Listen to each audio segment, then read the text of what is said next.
आदाब नाजरीन, मैं मोहम्मद तजम्मुल अली खान न्यूज़ लैंडरी में आपका इस्तकबाल है। बात करते हैं राजा सिंह के सियासी हरकतों की, हथकंडों की। राजा सिंह ने पहले तो हिंदुत्व को लेकर बड़े बड़े नारेबाजी की, मुखालिफत की, मुस्लिम तबके के ताल्लुक से, प्रॉफिट मोहम्मद सल्लल्लाहु अलैहि वसल्लम के ताल्लुक से गुस्ताखी की, फिर गुस्ताखी रसूल कहलाए गए, मलून कहलाए गए। उसके बाद पीडी एक्ट हुआ, गिरफ्तार हुए, वापिस आए, फिर इस्तीफा दिया, पार्टी से बर्खास्त कर दिया गया, फिर दोबारा पार्टी ने बहाल करी।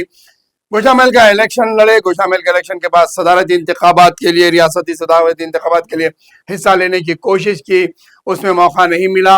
और जो रियासत के अंदर जो मिनिस्टर्स हैं, उसके बाद जो सदर बने यहाँ के, उनसे इख्तलाफात पाए गए।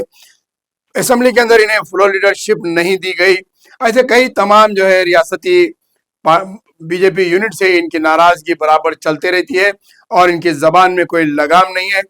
आखिरकार इन्होंने बीजेपी से इस्तीफा दे दिया, बीजेपी में इस्तीफा कबूल हो गया। रामचंद्र राव सदर जो नए बने हैं, उन्होंने इस्तीफा कबूल करते हुए और राजा सिंह को बाहर का रास्ता दिखा दिया।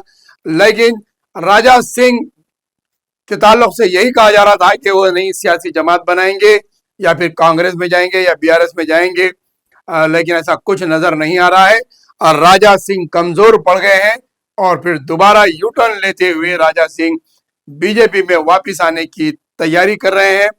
वो रियासती यूनिट से नहीं बल्कि मरकजी हाईकमान के जरिए से, बैकडोर के जरिए दोबारा फिर से बीजेपी में शमूलियत इख्तियार करने की तैयारी कर रहे हैं। देखना यह है कि बीजेपी हाईकमान अगर इन्हें लेती है तो क्या फिर रियासती यूनिट भी इन्हें उसी तरीके से कबूल करती है क्या।